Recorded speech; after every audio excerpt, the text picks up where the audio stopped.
오늘은 추수감사주일 특별 설교로 모든 사람에게 구원을 주시는 하나님의 은혜가 나타나 라는 제목으로 하나님 말씀 증거하도록 하겠습니다. 하나님이 전라도를 사랑하사 1994년 4월 5일 이 땅에 형제교회를 세우셨습니다.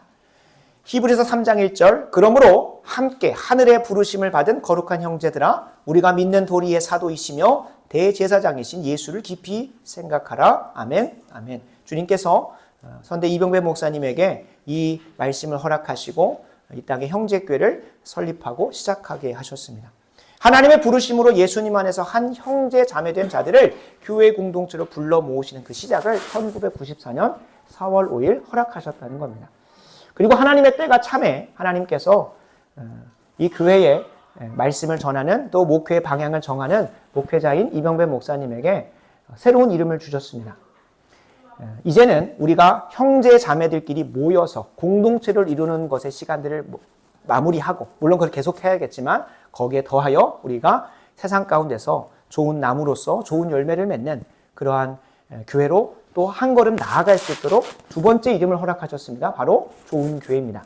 목사님, 저희 좋은 교회는 히읗이 없지 않습니까? 저도 그 비하인드 스토리를 이번 주 금요일 날에서야 바르게 알게 됐습니다. 그래서 역사는 바로 알아야 됩니다.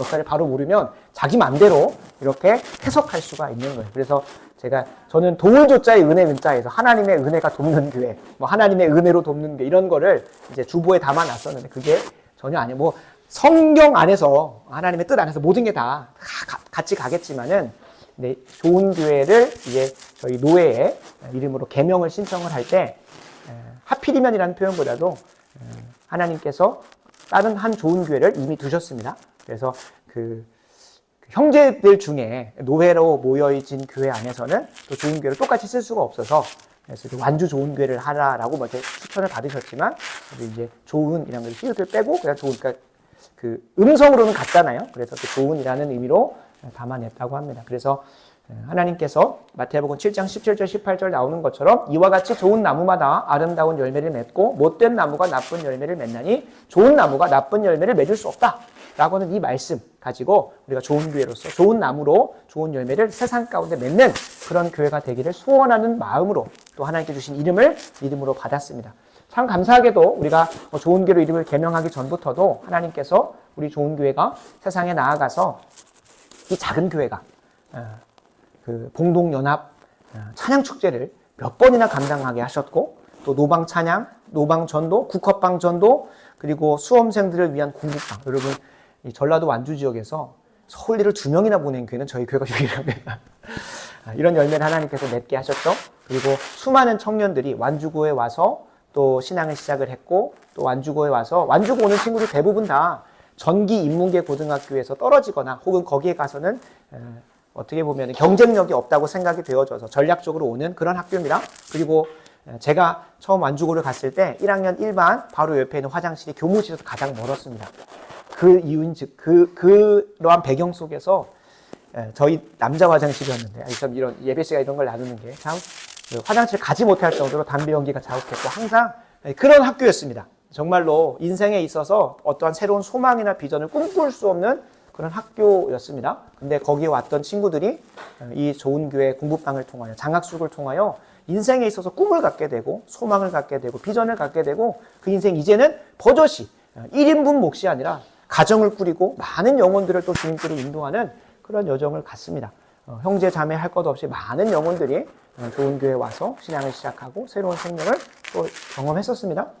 어떻게 이 작은 교회가 그걸 감당했는지 싶냐 보면 하나님께서 이미 비전 주시고 사명 주시고 이름 주셔서 새 이름과 새 사명 가운데 감당하셨기 때문에 우리가 지난날 돌아보면 어떻게 했나 싶지만 하나님께서 그 이름대로 좋은 열매로 이 땅에 맺을 수 있도록 하셨습니다. 수험생들을 위한 공부방 장학수 그리고 지금도 매주 월요일하고 수요일마다 사모님 통해서 두 아이를 영어로 교습하게 하시고 그리고 반찬 사역도 넉넉히 감당하게 하셔서 여러분 아시죠? 우리 옛날 그 하얀색 집에 저희가 이제 집 처소로 삼았던 맨 처음 저희 아버지 목사님 가정이 사택으로 삼았던 그 화장실 옆에 있던 그 공간에서 얼마나 많은 반찬을 이 전북 완주의 영역에 봉동에 얼마나 뿌리고 다녔습니까? 이제 정부하고 같이 함께 좀 회사 맺어가지고 이렇게 섬기고 그리고 그 이후에도 그 사모님이 또 반찬 사역으로 열심히 섬겨 오셨었습니다. 이것들을 감당할 수 있었던 것은 우리 한 사람 한 사람이 그 능력이 있어서가 아니라 하나님께서 우리를 좋은 교회를 부르셔서 내가 무엇으로 하나님 영광 올려드릴 수 있을까? 하나님 뜻대로 살 수 있을까를 고민하는 중에 이것도 해보고 저것도 해보고 열매를 맺어주신 겁니다. 그 이유가 무엇일까요? 하나님께서 우리가 우리의 인간적인 마음으로 모여지어서 세워진 교회가 아니라 하나님이 창세전부터 계획하셔 1994년 4월 5일에 전라도 땅 가운데 형제교회를 시작하셨고 때가 참에 좋은 교회로 바꾸셨고 때가 참에 하나님께서 이렇게 또 새로운 여정들을 준비하시는 여정 가운데 있었기 때문에 그런 줄로 믿습니다. 지난 30년 동안 해왔던 모든 것들은 우리가 한 것이 아니라 내 안에 살아계시는 성령께서 해오신 것이라 고백할 수 있습니다. 그래서 지난 역사들을 돌아보면 이 모든 것이 하나님의 은혜라라고 고백할 수 있습니다. 그리고 은혜에 대한 참된 감사를 우리가 하나님께 올려드려야 되는 줄로 믿습니다. 내가 했다, 내가 감당했다, 내가 수고했다, 내가 헌신했다가 아니라 하나님이 감당케 하셨다, 하나님이 헌신케 하셨다, 하나님이 열매 맺어주셨다 라는 고백을 하는 사람은 그 은혜를 그 하신 일들을 은혜로 고백하는 사람이고 은혜에 대해서 감사로 반응하는 사람들입니다. 그러나 우리가 그 감사를 시편 140편 이후에 나오는 할렐루야라고 하는 그 찬양의 고백으로 입술의 고백으로 끝날 것이 아니라 오늘 추수감사주일로 지난 30년의 감사의 시간들을 은혜로 고백하는 참된 감사가 우리에게 터져 나왔으면 좋겠습니다. 그것이 입술로의 고백이 아니라 더 많은 헌금을 주님께 드리고 하는 것을 끝나는 것이 아니라 주님께서 이 땅에 교회를 두신 참된 목적을 바로 알아야 우리에게 진짜 감사가 나올 것이고요. 그 감사에 대한 참된 고백도 주님께서 원하시는 감사로 받는 거예요. 주님께서는 원하지 않으실 수 있습니다. 더 많은 헌금을 내고 더 많은 사역을 감당하는 것이 아니라 더 많은 영혼도 이 자리에 그냥 어중에 떠중에 앉혀놓는 게 아니라 정말로 하나님께서 이 땅에 교회를 두셔서 교회를 통하여 영광 받으시고자 하는 그 목적이 분명히 있다는 거예요. 우리가 그거를 절대 잊어버려서는 안 돼요.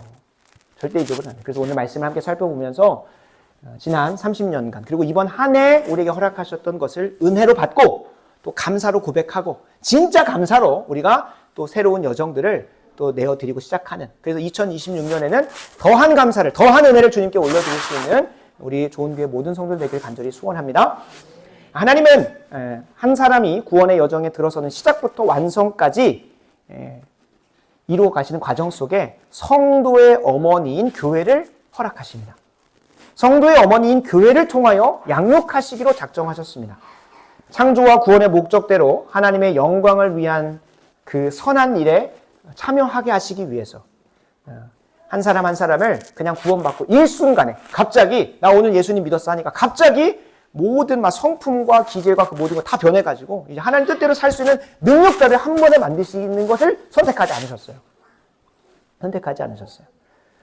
도리어 한낱 인간에 지나지 않으나 하나님께 완전히 붙들려 주님 말씀 강력하게 선포하게 하시는 목회자를 통하여 먼저 말씀을 선포케 하셨고 그 말씀을 따라서 부르심을 받은 성도들을 모으게 하셨고 그리고 거기서 끝나는 것이 아니라 그들과의 성도의 교제와 교통 가운데 한 사람 한 사람을 하나님의 선한 일을 하는 백성들로 자라가게 굳이 행하셨다는 겁니다. 그걸 위하여 하나님께서는 교회를 허락하시는 거예요. 먼저 목회자에게 말씀을 주시고 그 말씀을 통하여 성도들을 부르시고 그 부르심 가운데 함께 교제하고 교통하고 연합하는 시간들을 통하여 하나님께서는 교회도 세워가시지만 동시다발적으로 교회 안에 있는 성도들 한 명 한 명이 예수님의 온전한 분량이 성품이 드러나는데 자라갈 수 있도록 하신다는 거예요. 칼빈의 표현을 한번 빌려보면 하나님은 교회의 보호와 지도를 받아 믿음으로 성인이 되게 하시고 드디어 믿음의 목적지에 도달하게 하시려고 이 땅에 교회를 허락하셨다라고 말씀을 하십니다. 목회자의 바른 말씀과 그에 온전히 순종하는 참 신자들의 연합과 교제를 통해서 하나님은 그 역사를 이루어 가십니다. 이것은 단순히 목회자 혼자서 감당하는 것이 아니라 성도들이 교제하고 교통하고 순종하고 함께 나아가는 그 여정을 통해서 교회를 세워 가셨고 그 교회가 세워져 가는 과정 속에서 그 지체된 한 사람 한 사람도 자라가게 하셨다는 거예요. 그래서 끝에 어디까지 이르게 하시는 거 믿음의 목적지. 우리는 믿어서 죽어 천국 가는 거는 2차, 3차 목적이에요. 그것보다 더 중요한 게 뭡니까? 하나님의 선한 일을 잘 감당한 하나님의 백성답게 사는 것. 그것을 이 땅에서도 평생, 그게 영생이라고 하지 않았습니까? 하나님과 관계가 회복되어져서 하나님 뜻대로 사는 그 영생의 삶을 이 땅에서 충만하게 살고 저 천국에 가서는 그거를 영원토록 또 누리면서 사는 것. 그것이 하나님께서 교회를 통하여 우리에게 이루어 가시는 궁극적 목적입니다. 그래서 세우신 목회자를 통하여 하나님은 양육을 허락하십니다. 하나님께서 양육을 허락하시는데 그 양육이 우리가 오늘 읽어본 본문에 등장을 하지만 회개해야 할 죄는 무엇인지, 그리고 우리가 따라야 할 하나님의 의는 무엇인지, 더 나아가서 주님 다시 오시는 그날까지 우리가 감당해야 할 사명은 무엇인지를 깊이 깨닫게 하시고 이끌어 가십니다. 제가 이 세 가지를 계속 강조할 겁니다. 오늘 본문에 나오는 것이기 때문에. 그래서 하나님은 AD 1세기에 초대교회를 세우시고 양육하시는 데 있어서 참 부족하지만 사도 바울이라는 목회자를 세우셨고, 우리가 살펴봤던 이 디도서의 배경이 되는 그레데 섬에 있는 한 교회를 세우시면서 디도를 그 목회자로 세우셨고, 그리고 디모데 전후서와 같이 에베소 교회의 목회자를 통하여 그 교회를 양육하시기로 하셨다는 거예요. 그 양육하시는 방법, 실천적인 내용이 뭐냐? 죄를 지적하시고 의로 인도하시고, 또 하나님께서 그 과정 속에서 하나님의 선한 사명을 잘 감당하는 자리로 이끄셨다는 거예요. 디도가 목회자로 있는 교회를 통하여 그 성도들 한 명 한 명이 양육받고 끝나는 것이 아니라 디도 또한 은사와 부르심만 다를 뿐이지 그 교회의 일원이기 때문에 디도도 그 목회자의 자리에서 하나님께 양육을 받았어요. 그러니까 목회자 한 명을 통해서 양육받았다기보다 하나님께서 각자의 은사와 부르심대로, 누군가는 목회자로, 누군가는 장로로, 집사로, 또 성도로 함께 연합하고 교제하는 그 유기적 관계를 통해서 그 안에서 예수님의 장성한 분량이 충만한 데까지 자라가게 하시고, 더 나아가 주님께서 이 땅에서 넉넉히 감당하셨던 그 사명들을 교회를 통하여 감당할 수 있도록 계속 이끌어 오시는 양육을 하셨다는 거예요. 그래서 성경적으로 우리가 양육을 볼 때에, 이 세 가지가 가장 기본적인 겁니다. 그것에 더하여지는 것에 우리가 더 감사할 수는 있고, 그것에 더 없는 것에 대해서 우리가 또 한번 돌아보는 시간들을 가져야 돼요. 죄에 대해서 회개하게 하시고, 의를 향하여 살게 하시고, 하나님의 사명 온전히 붙들게 하시는, 그것이 우리에게 교회를 허락하신 목적이고, 교회를 평가할 때는, 교회를 감히 우리가 판단할 때는 그걸 가지고 봐야 되는 거예요. 본문은 하나님이 교회를 통하여 택한 백성들에게 베푸시는 양육과, 그리고 그걸 총체적으로 표현했을 때 구원의 은혜가 무엇인지를 구체적으로 설명하고 있습니다. 11절 한번 보면 모든 사람에게 구원을 주시는 하나님의 은혜가 나타나라고 하는데, 이것을 단순히 추상적이고 원론적인 얘기로 보시면 안 돼요. 하나님께서 특별히 이 디도서 가운데 이 말씀을 두시고 앞에서 설명드렸던 것처럼 우리에게 구원을 주시는 은혜, 양육의 은혜를 베푸실 때는 뭘 통해서 하신다고요? 그냥 나는 열심히 내 신앙생활 때 됐다는 게 아니라 하나님께서는 성경을 통하여, 그리고 교회 역사를 통해 분명히 말씀하셨습니다. 교회라는 공동체를 통하여 한 신자가 양육받게 하셨어요. 그리고 그 교회 안에서 어떤 양육을 받게 하시냐? 11절 이후에 나오는 12절, 13절, 14절을 보면 그 양육의 구체적인 양태, 모습이 드러납니다. 첫 번째, 어떠한 양육을 구원을 주시는 은혜로 경험케 하시냐? 12절입니다. 우리를 양육하시되 어떻게 하신답니까?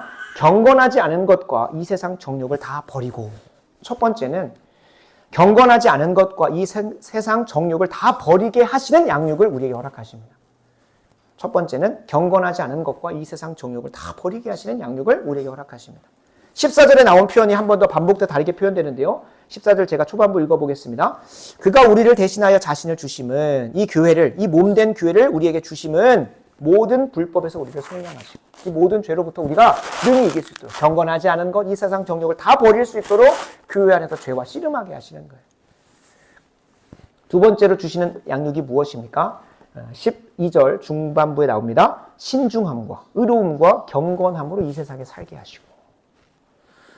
두 번째로 우리에게 주시는 양육은 하나님의 의를 따라서 주님 말씀대로 이 땅에서 그냥 어중이 떠중이로 아무 생각 없이 그냥 뭐 세워라 내워라 하면서 그냥 사는 것이 아니라 어떻게 살게 하십니까? 신중함과, 주님 말씀을 가지고 신중함과 의로움과 경건함으로 이 세상에 살 수 있도록 하나하나 이끌어 가시는 거예요. 다른 말로 하면 성화겠죠.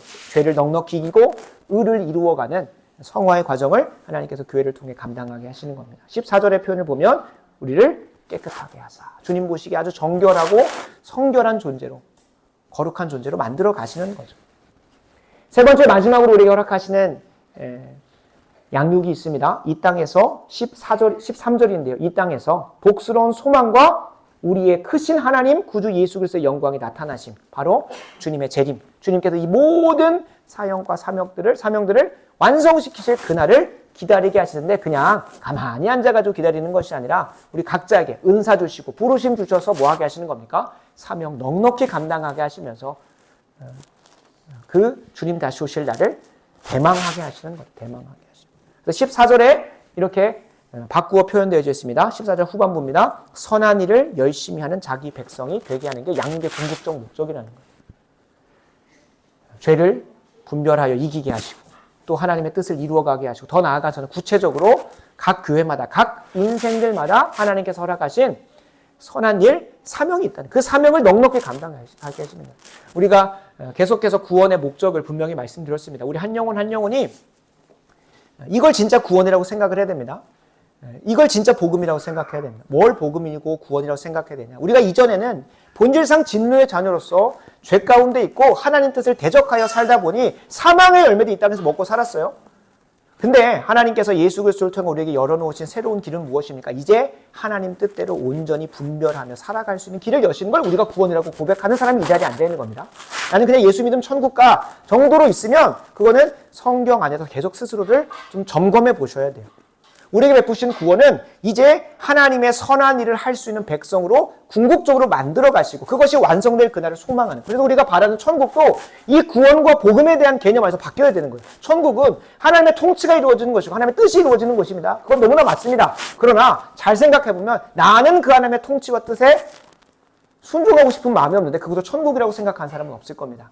도리어 천국을 우리가 하나님의 뜻과 통치가 이루어진다고 하니까 이 세상에 불의가 많고 악독과 시기와 미움과 갈등이 많으니까 그곳에는 미움도 없을 거고 사랑과 희락과 화평과 즐거움과 의의가 가득할 거니까 그것이 천국이겠지라고 생각하면 안 됩니다. 그 자리에 들어가는 나도 그러한 삶을 소망해야 되는 거예요. 무엇입니까? 하나님의 통치를 받기를 너무나 기뻐하고 하나님의 말씀대로 살아내고자 하는 것이 너무나 기쁜 사람이 천국에 들어가는 겁니다. 그냥 천국에 가면 다 좋을 거야가 아니에요. 그곳은 하나님의 통치가 완벽히 구현된 곳입니다. 반대로 내 뜻대로 내가 원하는 대로 살고 싶어하는 사람은 천국에 들어가면 그곳이 지옥일지도 모르겠습니다. 물론 그 천국은 지옥이 아니라 다른 곳이 지옥입니다. 지옥은 하나님의 은혜가 다 거둬진 곳. 지금은 그나마 하나님께서 다 거두시지 않으셔서 일반 은혜 가운데 무엇이 있습니까? 숨쉬고 먹을 수 있고 우리가 수고한 것에 가시덤불과 엉겅퀴만이 아니라 그나마 먹을 수 있는 것도 거두게 하세요. 그게 하나님의 은혜가 그대로 남아있는 거예요. 근데 그런 은혜가 다 거둬진 것. 그래도 지금의 사람들 마음 가운데 양심이라는 게 조금은 살아있어서 도덕을 말하고 윤리를 말하면 그래도 그 마음 가운데 있는 양심을 호소해서 이렇게 살면 안 되잖아 라고 했을 때 그 사람들이 그래도 다 악으로만 가지 않는 그런 세상이 조금 있어요. 그게 지금 오늘의 세상입니다. 근데 이 모든 게 다 거둬진다고 생각해 보세요. 그것이 지옥인 거죠. 하나님의 통치가 거두어지고 하나님의 은혜가 거두어지는 거예요. 천국. 그래서 우리가 하나님께서 저 천국의 삶을 준비하게 하시고 참된 구원의 목적대로 가게 하시기 위하여 주님께서 뭘 허락하신 겁니까? 교회라는 공동체를 허락하셨다는 거예요.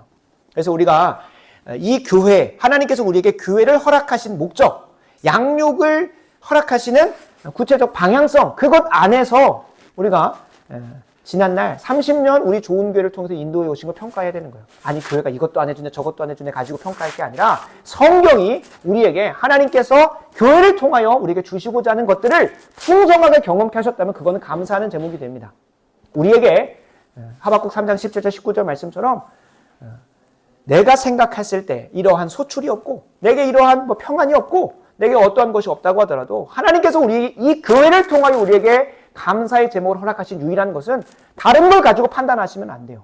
내가 교회 다녔더니 사업이 망했더라. 내가 교회를 다녔더니 이렇게 어려움이 왔더라. 내가 교회를 다녔더니 이런 건강에 어려움이 왔더라가 아니라 교회를 우리에게 허락하신 유일한 목적은 우리가 죄에서 이기게 하시고 우리가 이 땅에서 의를 이루어가고 또 하나님의 선한 사명을 잘 감당하는 다른 말로 하면 우리를 구원하신 목적대로 우리를 신실하게 인도하고 계시다면 지난 한 해의 좋은 교회의 삶을 통해 감사할 수 있는 겁니다. 하나님은 우리 한 사람 한 사람에게 구원을 주시는 하나님의 은혜를 이 좋은 교회를 통하여 허락하셨습니다. 아멘이십니까? 주님의 몸된 교회에 소속되게 하셔서 그 은혜를 실체 있게 경험하게 하셨는데 지난 30년간을 돌아봤을 때 그리고 이번 한 해를 돌아봤을 때 여러분 교회를 위해서 참 피땀 흘려 수고하시는 것이 생각날 수도 있고 그 안에서 시험과 유혹에 빠지기도 하고 또 어떤 성도님들에 대해서 어떤 상황에 대해서 미움과 어려운 마음으로 힘든 시간들만 생각날 수 있습니다.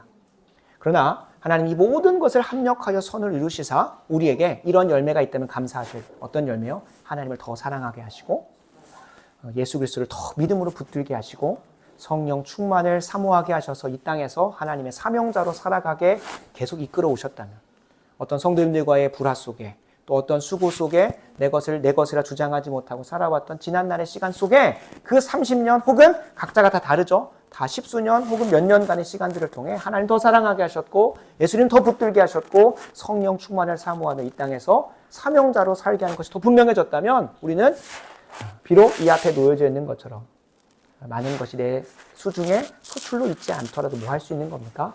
감사할 수 있는 겁니다. 예수님 한 분이면 충분하다. 예수님이 내게 부어주신 구원만 해도 감사하다라고 하는 것의 더 구체적인 의미는 이런 거예요. 내가 이전에 죄 가운데 있었으나 죄에서 계속 멀어지게 하시고 더 의를 향하여 가게 하시고 그것만 해도 감사한데 하나님의 그 영광스러운 위대한 사역의 한 부분을 감당하게 하신다고 초청하셔서 이끌어 가게 하고 계신다면 그것이 무엇입니까? 감사의 제목인 겁니다. 그게 적어도 우리 인생에게 후회하심 없이 좋은 교회를 허락하셔서 고백하게 하시는 감사인 거예요. 그래서 하나님은 큰 교회, 작은 교회 구분할 것 없이 똑같은 은혜를 주셨습니다. 똑같은 은혜. 큰 교회라고 해서 이것에 더하여 다른 것들이 더해지는 것은 있을지 몰라도 적어도 최소한으로서 교회에게서 이 감사를 고백할 수 있도록 은혜를 경험할 수 있도록 하나님은 말씀이라는 강단을 허락하셨어요. 어느 교회를 가도 풀세션이 있고 어떤 프로그램이 있고 노인대학이 있고 복지가 있고 다 있을 수 있어요. 그러나 어느 교회를 가도 절대 하나님께서 거두시지 않은 것이 있다면 목회자를 통하여 선포하시는 바른 말씀입니다. 그 말씀을 통하여 성도들이 뭐 할 수 있기 때문에 그렇습니까? 2장 12절 13절 나오는 것처럼 우리의 경건하지 않은 것과 이 세상 정욕을 버리게 하시는 거예요. 매주 강단의 말씀을 통해서 내가 그런 죄까지도 있었네. 내가 이 세상에 경건하지 않은 것을 정욕을 따라 살고 있었네를 깊이 깨닫게 하셔서 회개케 하시고 더 나아가서 의로움과 신중함과 경건함으로 어떻게 이 땅의 삶을 살아가야 될지를 방향을 알려주시는 강단을 허락하셨다는 거예요. 그리고 그 삶을 살아가면서 궁극적으로는 내가 한 주 한 주 하루하루의 삶에 집중하다 보니 하나님께 내 인생 전체를 통하여 이루어 가시고자 하는 그 놀라운 선한 일, 그 사명을 잊어버릴 때가 있는데 교회를 통하여 여러분들은 파트타임이라는 표현은 그렇지만 모두 다 예배자로서 풀타임의 삶을 살아가지만 저는 이 목회가 풀타임인 거잖아요. 그러니까 여러분들 이 일상 가운데서 고민하는 것들을 또 이 교회를 통해 함께 고민하고 또 어떻게 하나님 나라를 이루어 가야 될지 여러분들에게는 일터와 또 가정이 보인다고 하면 저는 이제 목회지와 더 나아가서는 이 열방 가운데 하나님께서 어떠한 영적인 사명을 이루어가게 하시는 시대적 사명을 우리가 분별하여서 이 교회를 통해 계속 바라보게 하시는 거예요. 그래서 우리 한 사람 한 사람의 영혼의 구원과 그 영혼의 구원의 목적인 하나님의 위대한 사명과 사역에 동참할 수 있도록 이 교회를 통해 이끌어 가시는 거예요. 그 수단이 무엇입니까? 비록 한낱 인간에 비하지 않지만 이 목회자를 통하여 선포하시는 말씀을 통해 이 말씀을 통해 내 영혼의 문제를 씨름하게 하시고 더 나아가서는 그 씨름과 동시다발적으로 하나님의 위대한 사명에 하나님의 위대한 선한 일에 함께 동참케 하시는 일을 허락하신다는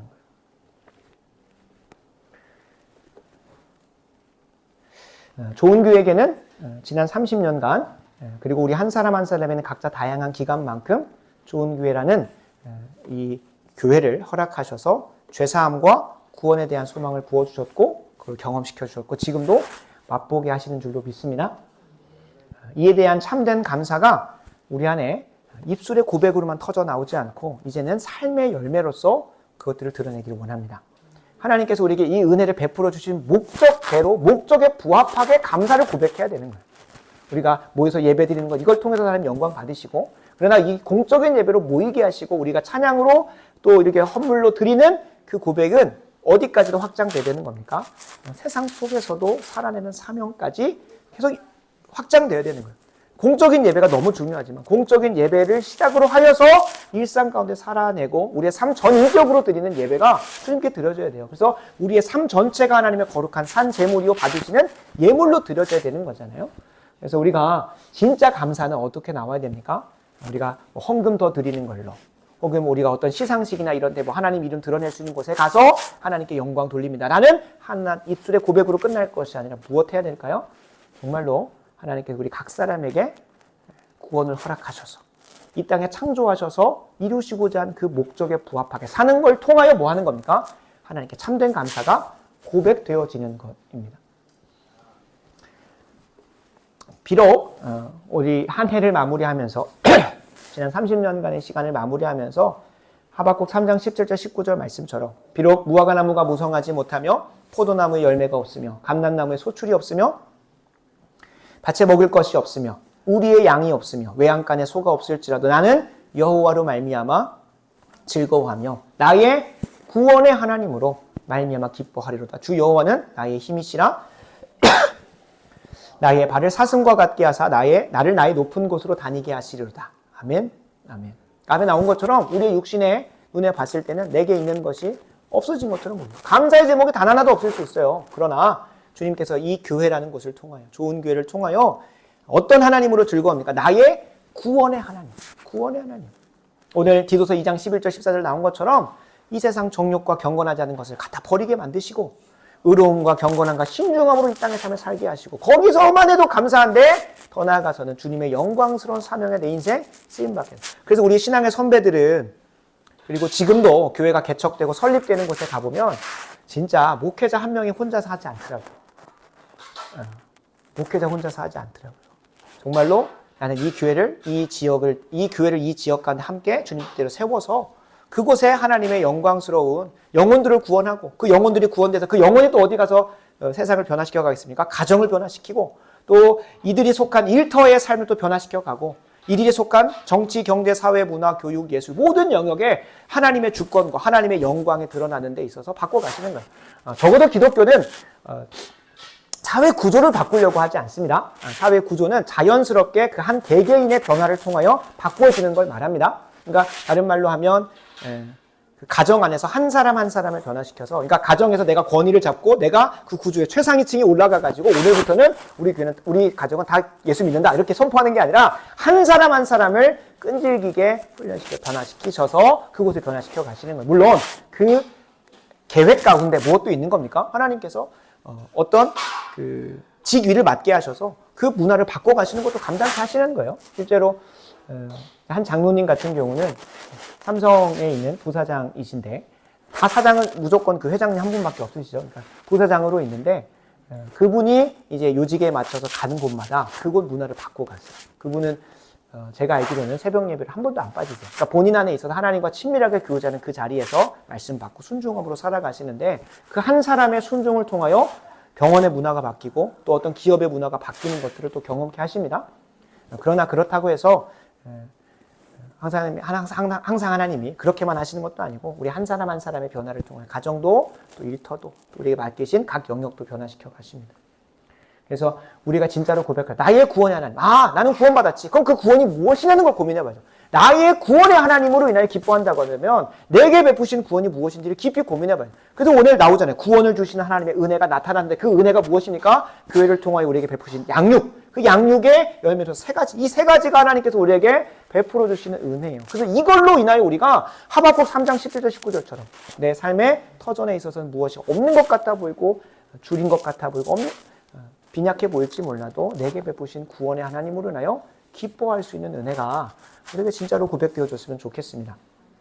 이전보다 더 적은 소출이 이 강단 앞에 놓여 있을 수 있고 이전보다 더 적은 교인이 이 자리를 채우고 있고 이전보다 더 많은 이건 더 많은데요. 빚이 우리에게 있다고 하더라도 우리를 좋은 교회로 부르셔서 양육하시되 경건하지 않은 것과 이 세상 정욕을 버리게 하셨고 신중함과 의로움과 경건함으로 이 세상을 살게 하셨고 복스러운 소망과 우리 크신 예수 그리스도의 다시 오시는 그 재림의 때를 대망하게 하시는 그냥 가만히 앉아서 오시겠지 하는 게 아니라 내게 맡겨진 삶의 사명을 넉넉히 감당하게 하시는 것으로 그날을 소망케 하시는 그 하나님께 우리가 감사했으면 좋겠습니다.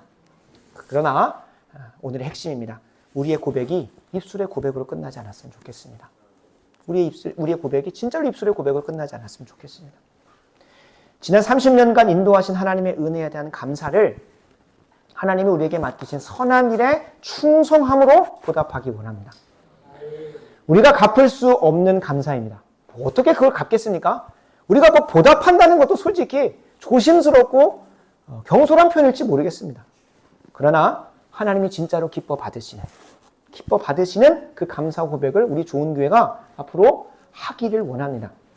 하나님이 우리에게 주시는 그 구원의 은혜로 우리에게 양육을 허락하신 것처럼 주님께서 택하신 백성들을 양육하는 그런 교회로 발돋움하기를 간절히 소원합니다. 더 많은 헌금을 드리라는 것도 아니고, 더 많은 시상식에서 하나님을 자랑하라는 것도 아니고, 더 많은 사람을 이 자리에 앉혀놓으라는 것도 아닙니다. 제가 이제 이 세 번째 말한 더 많은 사람을 이 자리에 앉혀놓으라는 것을 좀 바르게 이해해야 되는데요. 한 사람이라도 교회에 속하여 양육을 받아 죄에서 승리하고 하나님 말씀에 순종하고 더 나아가 하나님께서 감당의 사명을 감당하게 하는 그 자리로 그 영혼들 이끌어갔으면 좋겠다는 거예요. 제가 한 목사님 통해서 그런 말씀을 들었습니다. 본인도 광주에서 개척을 하셔서 지금 이렇게 한 20년 가까이 또 섬기시면서 처음에 기도했던 건 하나님 더 많은 영혼을 보내주시옵소서였대요. 하나님께 정말로 기뻐하시는 기도, 저한테 딱 그걸 얘기해 주셨어요. 뭐라고 얘기하셨냐면 이미 맡겨진 성도들부터 하나님의 귀하고 충성된 백성으로 하는 걸 기도하시면서 섬기세요라고 말씀을 하시더라고요. 정말 그러기 쉽거든요. 더 많은 영혼 빨리 보내주십소라기보다. 제가 말씀드리죠. 내년 10월에 하나님께서 은혜로 한양 립스 516세대 보내주실 겁니다. 근데 우리가 정말로 선한 일을 잘 감당할 만한 충성된 백성 우리가 수준이 준비되고 마땅히 되어지지 않으면 다 어디 가겠습니까? 다른 교회 가겠죠. 굳이 우리 교회로 올 이유가 없습니다. 그래서 우리가 남은 1년 동안은 정말로 그 마음, 그 516세대를 부어주실 것. 가장 가깝습니다. 가장 가까운 교회예요. 근데 우리가 그것들을 잘 준비되어져서 받을 그릇이 준비되지 않으면 어떻게 되겠습니까? 온 영혼들 그냥 구멍 뚫려 다 지나가게 되어 있습니다. 그래서 우리가 앞으로의 30년의 여정 속에서는 더 많은 영혼 안 치는 것도 감당해야겠습니다만은 오신 영혼, 이미 우리에게 주어진 영혼들 잘 충성되게 준비되어져서 하나님께서 앞으로 맡겨주실 영혼들을 받을 수 있는 선한 사명에 잘 감당하는 사람들로 한 명 한 명이 준비되어져야 되는 거예요. 그래서 우리가 때로는 더 많은 사람을 안치려다가 그냥 우리 안에 있는 공동체성이나 우리가 마땅히 한마음 한뜻으로 모여질 것들을 또 간과하게 돼요. 그러다 보면은 이제 미국이 자국민 중심주의로 이렇게 하면서 막 이민자들을 안 받고 막 쫓아내고 하잖아요. 저는 그게 너무나 이해가 됩니다. 실제로 한국 교회 안에 제대로 된 신앙이 세워지지 않는 데도 다 앉혀놨다가 그 안에 참된 신앙을 고백하는 사람들의 그런 기둥이 바로 세워지지 않아서 교회들이 난리가 나는 경우도 너무나 많습니다. 그러니까 바른 신앙 고백 위에 바른 신앙 위에 세워진 충성된 백성들이 중심을 잡지 않으면 더 많은 사람들, 그러니까 제대로 된 신앙의 고백이 없는 사람들이 와가지고 그 교회를 흩어놓고 분산시키고, 그게 누굽니까? 신천지들이 그렇게 하지 않습니까? 기존 교회 안에 겉모습을 이렇게 들어와가지고 분열시켜놓고 나가기도 하고. 근데 이게 단순히 비단 이단들의 모습만이 아니라 사단 마귀가요, 한 교회 안에서 정말로 신앙으로 똘똘 뭉쳐진 기둥 같은 사람들이 잘 준비되어 있지 않은데 막 사람들이 몰려와요? 그러면 목회자는 당연히 하나님 두려움으로 성도들의 눈치를 볼 것이야. 하나님 말씀 선포해야겠지만 그걸 무시를 못하는 거예요. 그래서 여러분 교회가 세워지고 할 때 그 개척 멤버라고 하죠. 본인의 삶에 참 충성되게 살아가면서도 이 교회를 세우기 위해서 정말로 불철주야 헌신하는 사람들이 똘똘 뭉치지 않으면 목회자 혼자서 목회자 그냥 번아웃하고 끝납니다. 번아웃되고 끝나요. 아무것도 못하고 아무것도 못한다는 표현은 그렇지만 끝나버립니다. 그게 아니라 정말로 우리 좋은 교회가 재개척하는 마음으로 재설립하고 재탄생하는 마음으로 한 마음으로 한뜻 돼가지고 내년 10월까지 약 한 1년 남았습니다. 그때에 우리가 힘써 준비되어져 가지고 이 사명 감당하는 자리로 가야 됩니다. 그렇지 않으면 모르겠습니다. 516세대가 그냥 와서 정말 다 정착할 수 있죠. 근데 우리 교회의 정체성이나 그런 부분들이 완전히 뒤바뀌어질 것 같아요. 그래서 우리가 한 마음 한 뜻으로 연합하여서 온전히 합하여서 그들을 받을 준비를 잘 감당해야 됩니다. 그래서 우리 좋은 교회가 지난 30년간 지금까지 자라오게 하신 은혜에 대한 감사로 새로운 사명에 붙들려 다음 한 해 그리고 남은 30년의 시간들을 감당하기 원합니다. 제가 30년 뒤에 은퇴할 수 있을지 아닐지는 모르겠지만 30년까지 같이 또 함께 할 수 있을지 그것도 모르겠죠. 육신의 사명이 다할 수도 있고 또 이 교회에서의 사명이 다할 수 있겠습니다만은 분명한 것은 하나님께서 우리 좋은 교회에게 내년 1년은 그리고 2주 뒤에 있는 재개척 예배를 통하여 새로운 사명, 새로운 이름, 새로운 마음, 새 노래, 또 새 사명들, 새로운 여정들을 허락하실 텐데 그것에 함께 할 수 있는 사람들로 우리가 한마음 한뜻으로 뭉쳐야 되는 겁니다. 그냥 뭐 목사님이 알아서 하시겠지라고 하게 되면 절망스럽죠. 절망스럽습니다. 하나님께서 이 교회를 세우신 분명히 목적이 있을 것인데 그 사명에 혼자 뛰고 있으면 외로운 걸 떠나서 참 쉽지 않을 것 같습니다. 그래서 아버지 목사님하고 금요일날 긴밀하게 또 대화도 하고 제가 작년 12월부터 해서 이 좋은 교회로 내려오면서 하나님께 기도도 했고 또 하나님 저는 그냥 단순히 어떤 기존 교회에 부임하는 것보다 정말로 하나님께 주신 사명을 잘 감당할 수 있는 개척, 설립 이게 기존 교회로 오게 됐으니까 재개척하고 재설립하고 재탄생하는 방향으로 준비하고 싶습니다. 그렇게 기도를 했었습니다. 그렇다고 해서 이전 선대 이병배 목사님을 통하여 하나님께서 지금까지 신실하게 이끌어 오신 것들을 다 부정하려고 하는 게 아닙니다.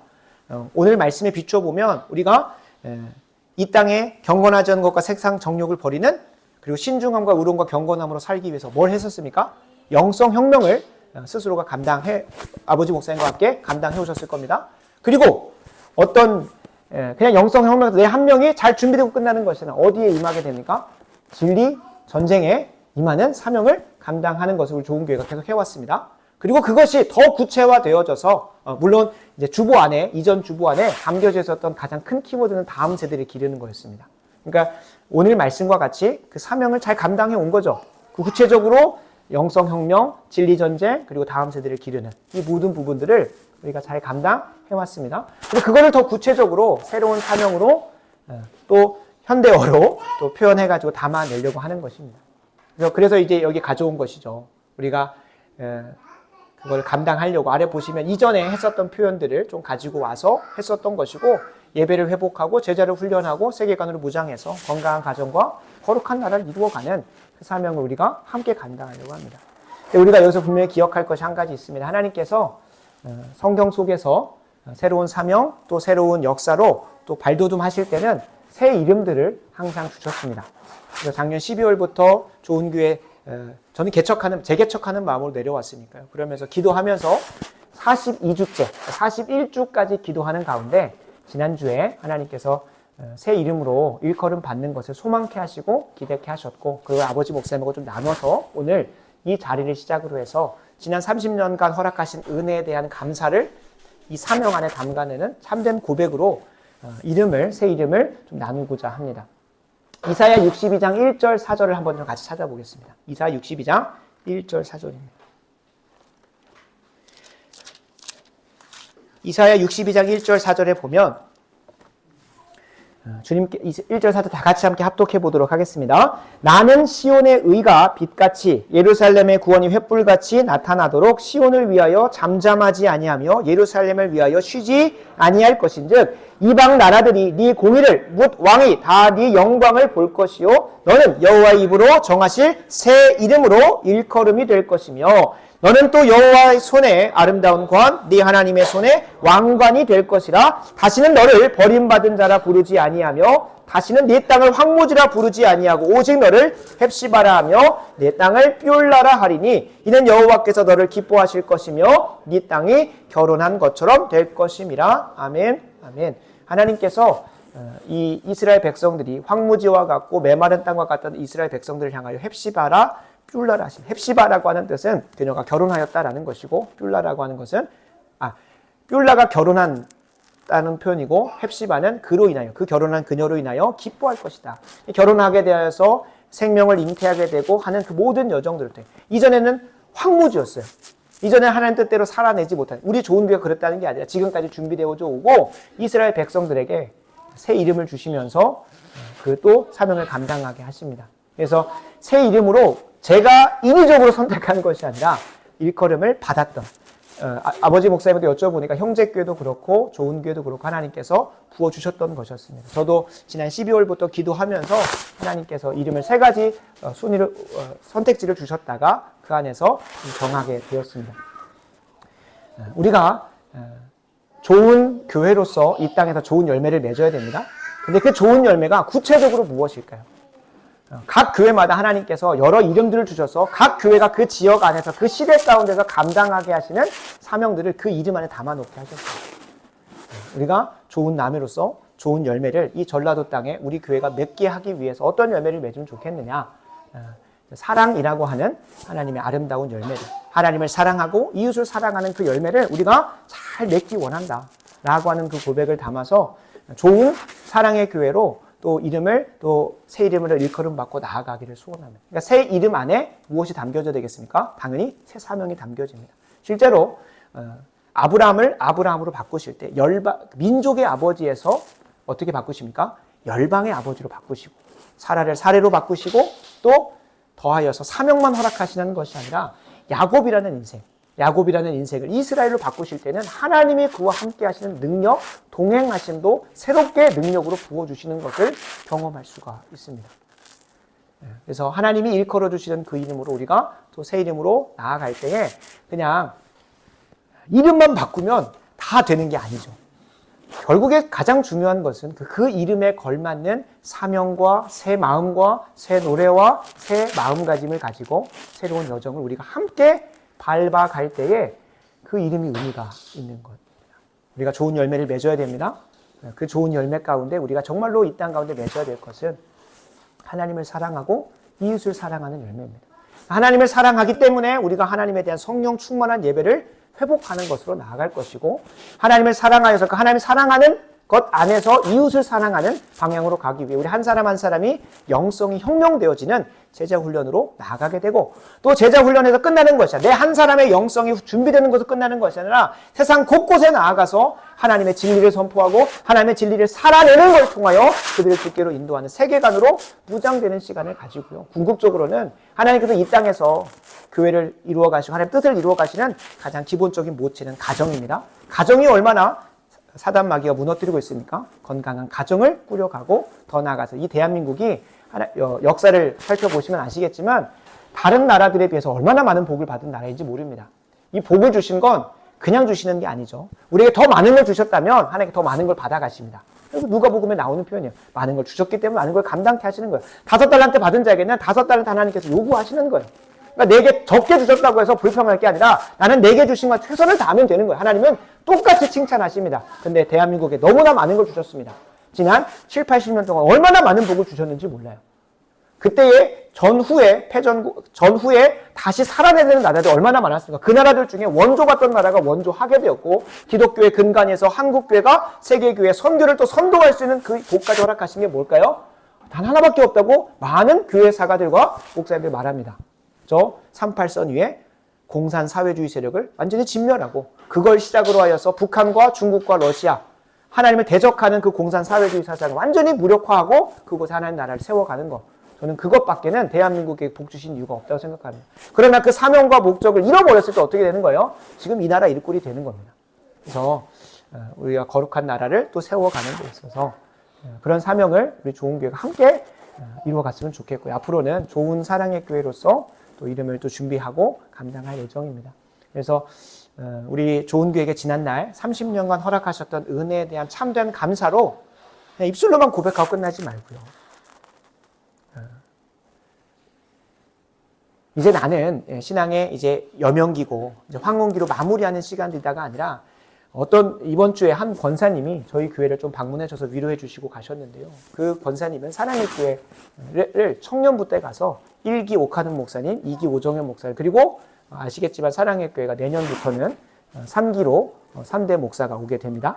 그 여정을 3기를 다 하네요 하면서 하는데 권사님이 또 기대하시는 마음들을 나눠주셨어요. 1기 때 충성되게 또 섬겼고 2기 오정현 목사님과 함께 또 섬겼던 그런 사명에 감당하는 것들, 그리고 그 권사님 이제 솔직히 말해서 그냥 편하게 있으셔도 되지만 또 앞으로 감당하게 하실 것을 기대하면서 그 3대 목사님을 또 준비하는 마음들을 짤막하게라도 나눠주셨어요. 목사님 제가 1기, 2기, 3기를 다 섬기네요 라고 하죠. 저는 그 권사님의 그 사명에 대한 그 교회를 향한 그 충성과 사랑을 여러분들에게도 도전하고 싶습니다. 그럴 수 있습니다. 아니 지난날 30년 동안 개척해왔고 내가 뭐 감당한 것도 많은데 이제 뭘 또 더 하겠어. 근데 우리가 오늘 이 추수감사주의를 통하여 그걸 진짜 감사로 고백한다면 가만히 있지 못합니다. 내게 주어주신 것 안에서라도 충성되게 이 교회를 위하여, 주의 몸된 교회를 위하여 내가 충성하며 섬길 수 있는 우리 모두가 됐으면 좋겠습니다. 그것을 우리가 감사로 고백하며 나아가는 은혜가 있기를 소원합니다. 그래서 감당할 수 있는 수준 안에서 또 그리고 그걸 감당할 수 있도록 능력 달라. 그래서 어떤 목사님이 그런 표현을 합니다. 기적을 달라고 기도하지 말고 너가 기적이 될 수 있도록. Give me the miracle이 아니라 그러니까 그 기적을 나에게 막 달라고 하는 게 아니라 내가 그 기적의 자리가 될 수 있도록 하나님 이 좋은 교회가 또 새로운 여정을 새 이름을 가지고 새 마음으로 새 사명으로 달려가는 데 있어서 그렇게 내가 감당하는 자가 될 수 있으면 좋겠습니다. 그런 우리 좋은 교회가 되었으면 좋겠습니다. 그래서 뭐 그 전까진 그 올해 11월 29일 날 그런 재탄생 재개척 예배로 또 그렇게 마음을 나누려고 하는 거예요. 그래서 뭐 갑자기 무슨 재개척이야, 무슨 재탄생이야, 뭐 재설립이야, 이미 고저시 좋은 교회라고 있는데 하는 게 아니라 저는 하나님 성경 안에서도 하나님께 새로운 사역과 역사를 시작하실 때는 새 이름을 항상 주셨거든요. 그래서 그 새 이름으로 일컬음 받아서 그래서 우리 좋은 교회가 이름만 받고 끝나는 게 아니라 그것에 감당할 수 구체적 사명과 또 구체적 능력을 정말로 간증했으면 좋겠고요. 매년마다 하나님께서 부어주시지 않을까 싶습니다. 그러니까 새 이름을 매년마다 바꾼다는 게 아니라 매년마다 내년에는 516세대 허락하시죠. 그리고 2027년은 뭘 허락하실까요? 저는 관심이 많아요. 완주군에 막 뭐가 더해지는 게 코스트코가 들어와요. 여기 익산에 코스트코가 들어와요. 그러면 그것과 함께 또 얼마나 많은 사람들이 새롭게 유입되겠습니까? 교회에서 10분밖에 안 걸리는 거리입니다. 10분밖에 안 걸리는 거리예요. 그러니까 얼마나 우리 좋은 교회가 섬길 수 있는 사람들 하나님께서 이 완주 땅에 뭐가 있겠다고 하나님께서 부어주시겠습니까? 하나님께서 대한민국을 세우실 때도 교회를 먼저 세우시고 그 위에 대한민국의 나라를 세우셨어요. 1907년에 부흥을 허락하시고 교회에 준비를 시키시고 30년간의 고난의 광야의 시간을 보내시고 교회가 대한민국을 세우셨어요. 그러니까 공산사회주의 세력과 한 3, 40년을 싸우잖아요. 그러면서 교회가 얼마나 신앙 위에서 바르게 세워져 갑니까? 그러니까 적이 있으니까 그렇게 세워졌죠. 그러니까 완주 땅에도 뭐 더해줄 게 뭐가 있겠습니까? 지금 다 떠나가고 있는 상황이고 광주도 그 다음에 전주도 인구가 계속 유실되고 있어요. 그러니까 지금 뭐 100만 도시 합친다고 광역도시 그래서 이름만 바꾸면 뭐 하겠어요.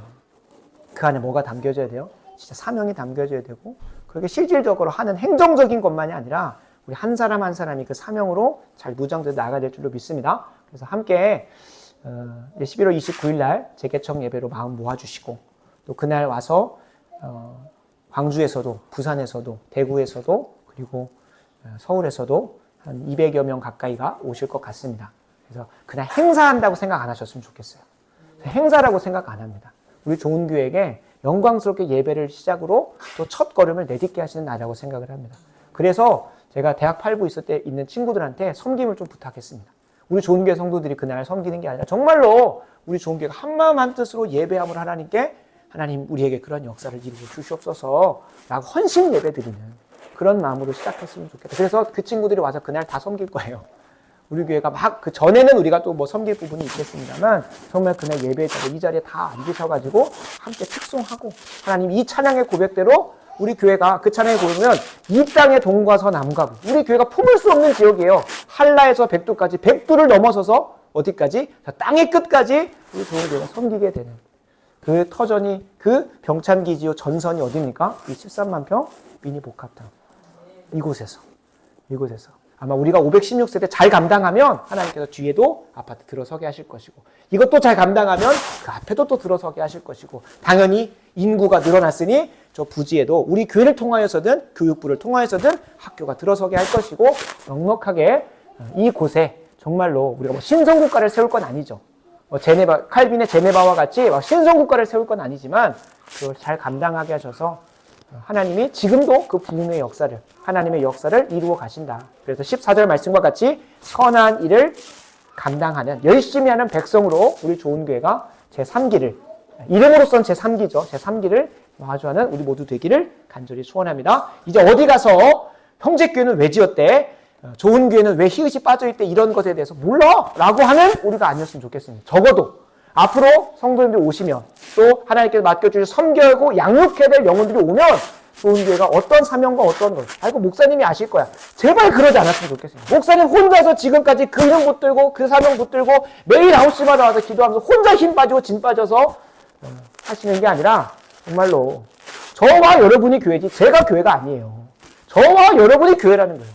그래서 하나님의 선한 일을 열심히 감당하는 백성들로 우리 모두가 구원받는 거잖아요. 우리가 모두가 그 부르심 받았는 거잖아요. 그래서 이제 좋은 사람의 교회 됐나 보다. 제발 그렇게 안 했으면 좋겠어요. 정말 후메네오와 빌레도 같은 자 없었으면 좋겠어요.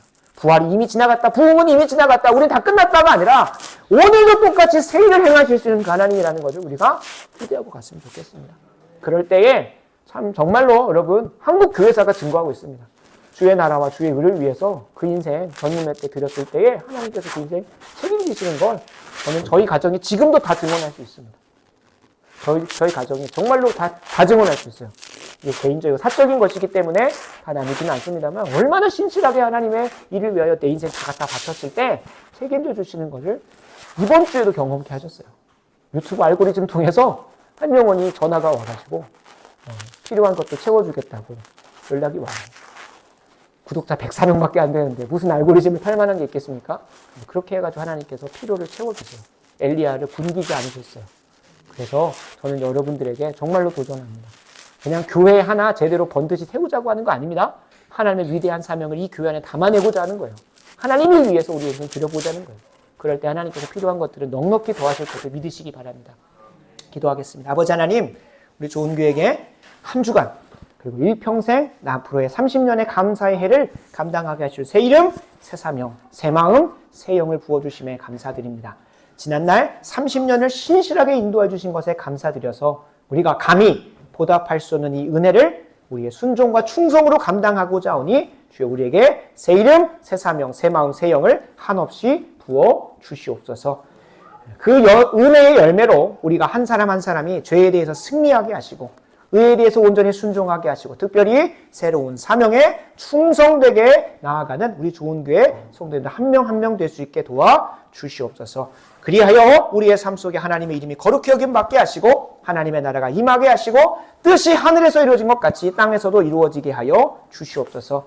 이를 위해 필요한 일용할 양식 우리 한 사람 한 사람에게 부어주시고 우리가 우리에게 죄 지은 자를 사하여 준 것과 같이 우리 죄를 사하여 주시고 우리를 시험에 들게 하지 마시고 다만 모든 악한 영의 권세로부터 구하여 주시옵소서. 나라와 권세와 영광이 아버지께만 있음을 고백하오며 예수님의 이름으로 간절히 기도합니다. 아멘. 아멘.